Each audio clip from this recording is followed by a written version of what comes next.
creyente que ha entregado su corazón a Dios experimenta constantes conflictos en su relacionamiento con Él. Muchas veces nos damos cuenta que el deseo de hacer las cosas bien resulta en un completo fracaso. ¿A qué se debe esto? Muchos se desilusionan y abandonan la fe. Y a través del estudio de hoy vamos a ver que hay esperanza de victoria, bajo el título Victoria sobre la tentación. Nuestro texto clave está en la carta de Santiago, el capítulo 4, versículo 7. Dice: someteos pues a Dios, resistid al diablo y huirá de vosotros. ¿Cómo podemos resistir al diablo cuando nuestra naturaleza naturalmente se orienta hacia el mal? Esta pregunta es la que va a ser respondida a través de nuestro estudio de hoy. En la lección anterior hemos visto cómo Satanás disputa con Cristo el derecho que tiene sobre nosotros por los pecados que nos ha hecho cometer, exige nuestra condenación y pide que seamos entregados en sus manos para ser destruidos. Pero cuando el pecador se arrepiente, confiesa sus pecados delante de Dios y va a Jesús a buscar el perdón, no solamente que le perdona, sino que también renueva su naturaleza. Nos da el privilegio de ser participantes de la naturaleza divina, como está registrado en 2 de Pedro capítulo 1 y versículo 4.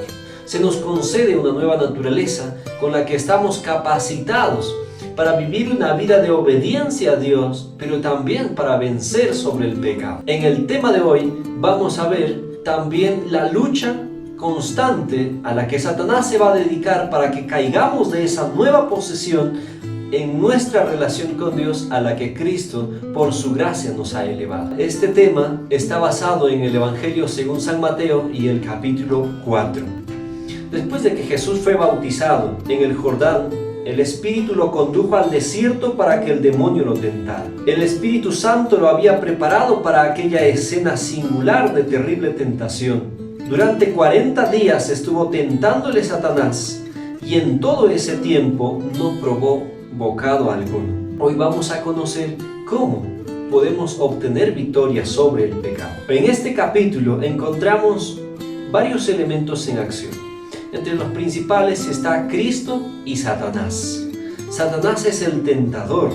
Cristo o Jesús es aquel cordero sin mancha y sin contaminación, según 1 de Pedro 1:19, que a diferencia de nosotros se había encarnado, pero era sin pecado. Mantenía una conexión viva con su Padre y había venido al mundo para rescatarnos de la condición y la tragedia donde el pecado nos había sumido, y para ello debería vencer como hombre y soportar las tentaciones de Satanás.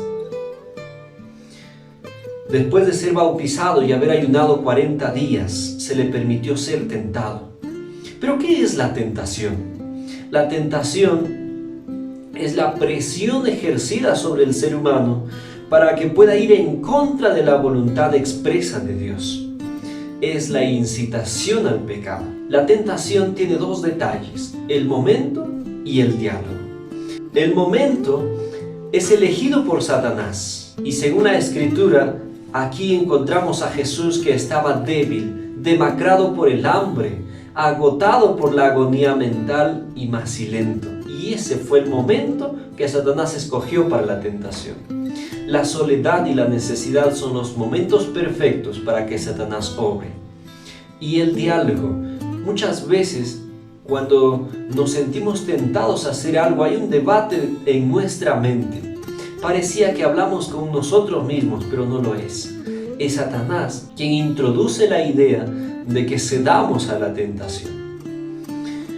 En este capítulo vamos a encontrar registradas 3 de las tentaciones puntuales de Jesús, porque durante toda la vida de Cristo fue una vida de constante tentación de parte de Satanás, pero estas son registradas porque resumen los principios específicamente donde es tentado también todo ser humano.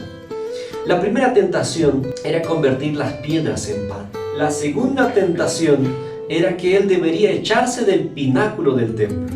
Y la tercera tentación era de que él le rindiese adoración a Satanás y así poder obtener el dominio sobre los reinos del mundo. ¿En qué consiste? La primera tentación era dirigida hacia el apetito, allí donde había iniciado nuestra ruina, allí donde Adán había fracasado, debería iniciar también la restauración del ser humano. Esta tentación no era a cometer algún acto pecaminoso, sino a suplir una necesidad, la necesidad de alimentarse.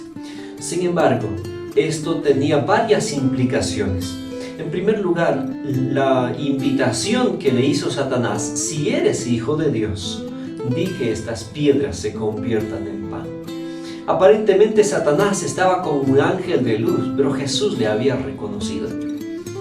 Y la tentación, el mensaje que le fue dado, desenmascaraba a aquel que ahora estaba disfrazado como un ángel de luz. Si eres hijo de Dios, es una insinuación a dudar de su relación con Dios. Y también podemos encontrar aquí que era una tentación a utilizar su poder divino para beneficio personal, lo cual no debería hacerlo.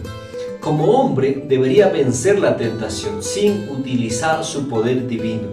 Y esto es justamente uno de los más grandes y graves problemas a los que tuvo que enfrentarse Jesús. Si nosotros tuviésemos el poder de hacer algo, seguramente no resistiríamos a la provocación. Sin embargo, para Jesús, la prueba más difícil era mantenerse en el nivel de la humanidad, teniendo el poder de utilizar su divinidad, pero no debería hacerlo. Y también encontramos aquí la insinuación a la complacencia propia. 40 días había ayunado Jesús para vencer al apetito y ahora no podía rendirse. Muchas de las personas de este tiempo nos rendimos ante la complacencia propia y los gustos e inclinaciones del apetito. La segunda tentación era echarse del pináculo del templo. Y esta era también una invitación a demostrar el cuidado de Dios que tenía con él. La misma frase que Satanás le dijo: si eres hijo de Dios, échate de aquí abajo. Y luego citó una de las promesas registradas en el Salmo 91. Tal vez Dios no te cuida. ¿Estás seguro que en realidad Dios te cuida, te protege? Una insinuación una vez más a la duda, pero luego inducía la presunción. Lanzarse temerariamente hacia el peligro y reclamar el cumplimiento de la promesa divina, eso es presunción. Y la presunción es una falsificación satánica de la fe. Muchos de nosotros somos arrastrados a esto en nuestra vida diaria. La promesa de Dios es que nos va a cuidar y proteger, pero siempre y cuando andamos en los caminos que Él había elegido. Y es interesante que Satanás aquí había citado tan solamente una parte del texto y había obviado la parte donde dice: en todos tus caminos, los caminos que Dios había elegido para sus hijos. Y la siguiente tentación era adorarle con tal de ganar los reinos del mundo. Aquí Satanás se desenmascaró tal y como él en realidad era. Y le mostró a Jesús, desplegó delante de su vista todos los reinos del mundo. Dice la autora inspirada: la luz del sol hería las ciudades llenas de templos, palacios de mármol, campos fértiles y viñedos cargados de frutos.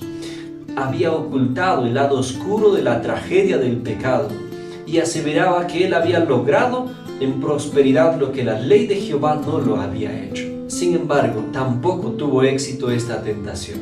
Aquí, una vez más, Satanás, cuando no puede por medio de la seducción, cuando no puede por medio de la presunción, ahora ataca a las inclinaciones egoístas del corazón. Sin embargo, en Jesús no había este principio, pero era una invitación a buscar una vía más fácil de cómo lograr aquella misión que Él había venido a cumplir: evitar el sacrificio y de manera más sencilla ganar el dominio. La manera como Jesús respondió a todas estas tentaciones es interesante. Una de las primeras frases que encontramos en su respuesta era: escrito está. En la primera tentación, Él demostró que no hay excusa, aun cuando tenemos necesidades, para la transgresión. Nos demostró que todos nuestros apetitos deben estar sujetos al dominio y al control del Espíritu Santo. En la segunda tentación nos enseñó a no lanzarse temerariamente al peligro, apartarse de la senda de la obediencia y aventurarse en el terreno del enemigo, y luego reclamar las promesas de Dios, que obrase un milagro para salvarnos de los peligros en los que nosotros mismos hemos entrado por nuestra negligencia y por nuestra presunción.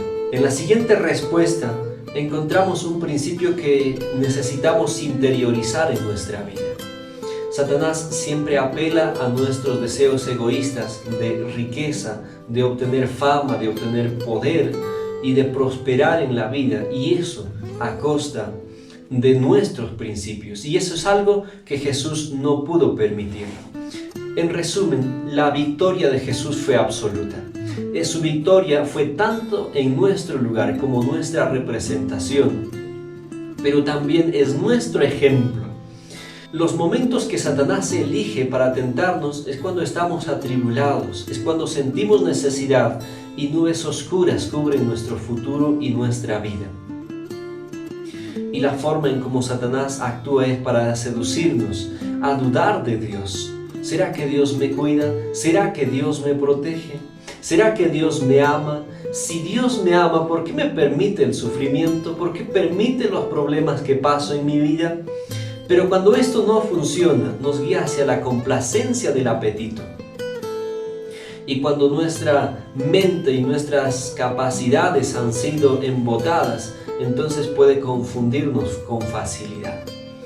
Pero también nos guía hacia la presunción cuando nuestra fe en las Escrituras queda establecida con firmeza. Nos guía a creer que podemos incumplir las condiciones o aventurarnos en un terreno peligroso y luego reclamar el cumplimiento de las promesas de Dios. Pero cuando tampoco eso funciona, entonces apela a nuestros deseos egoístas de evitar el sacrificio, pero al mismo tiempo de obtener fama, poder, riquezas y prosperidad. Las armas que Jesús utilizó principalmente fueron dos. Uno fue el conocimiento expreso de la voluntad de Dios revelada en las Escrituras. Y dos, era una confianza inquebrantable que era producto de lo primero. Nosotros también tenemos que aprender estas lecciones. Necesitamos cada día forjar una comunión a través del ayuno y la oración, pero también crecer en el conocimiento de la palabra de Dios, ya que ésta fortalece nuestra fe y nos prepara para el gran conflicto que tendremos que enfrentar. Satanás disputa el derecho que tiene sobre nosotros, pero también busca que caigamos de esa nueva posesión a la que Cristo por su gracia nos ha elevado. Por nuestros pecados nosotros hemos venido debilitando cada día nuestra naturaleza, al punto de que parece que ya no hay esperanza. Sin embargo, si vamos a Cristo, podemos también vencer como Él venció. Si le entregamos el dominio de nuestras facultades y hacemos uso de las mismas armas espirituales que Él nos enseñó en su propia experiencia, entonces podemos también vencer al pecado y éste no reinará más sobre nosotros. La victoria de Cristo es la garantía de que el pecado y Satanás no puede más ejercer control sobre nuestra vida, pero también de que podemos en Él ser más que vencedores.